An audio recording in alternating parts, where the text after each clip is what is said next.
Chers et chers élèves, je vous souhaite la bienvenue dans cet autre cours Internet où nous allons insérer les images et donner des propriétés aux images à insérer sur les pages Internet. Sur le logiciel SeaMonkey, comme d'habitude, vous cliquez sur le Composer. Vous ouvrez ensuite votre page d'accueil qui s'appelle comme fichier index.html et vous insérez la première image. L'insertion des images se fait, si vous faites deux petits retours après les liens, à travers le petit bouton Image. Vous allez choisir un fichier qui se trouve dans les images et qui est celui où c'est marqué Genève.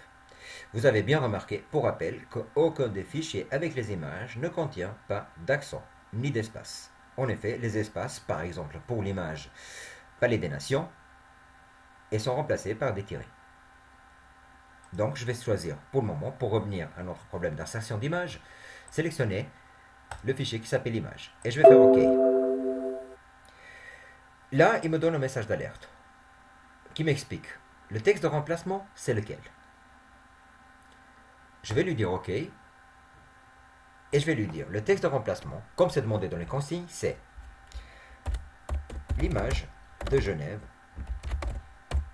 ne s'affiche pas. Cela correspond à un texte qui va s'afficher si votre page internet, elle s'ouvre et il n'y a pas d'image à l'intérieur. Vous faites OK. Si je veux modifier des informations sur l'image, par exemple la rendre plus grande, par exemple la mettre à gauche ou à droite, il faudrait que je fasse simplement avec un clic droit, propriété de l'image. Et je reviens dans le même tableau que tout à l'heure.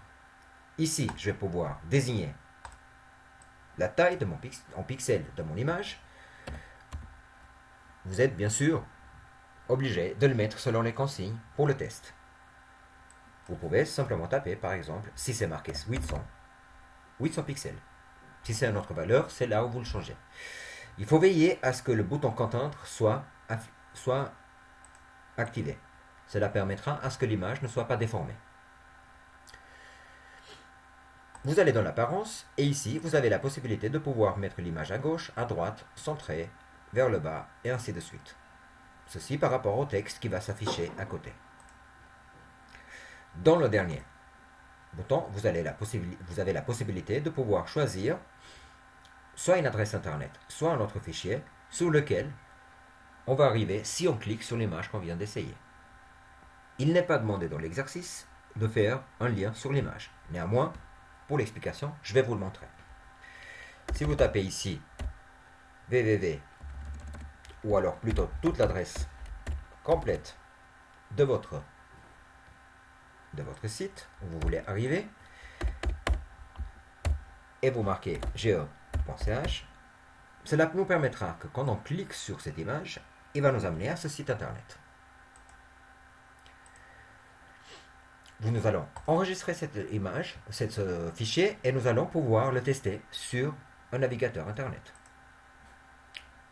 J'ouvre Firefox, qui est un navigateur internet, dans lequel je vais lui dire ouvrir un fichier. Vous allez sur le bureau et vous allez choisir le fichier index qui se trouve dans le dossier qui s'appelle votre prénom, nom, site internet. Et vous faites ouvrir. Les menus sont déjà créés, donc il suffit maintenant de cliquer sur l'image et vous allez voir, vous arrivez bien sûr dans la page internet sur laquelle vous avez mis le lien. Chers élèves, ce cours sur les images internet est déjà terminé.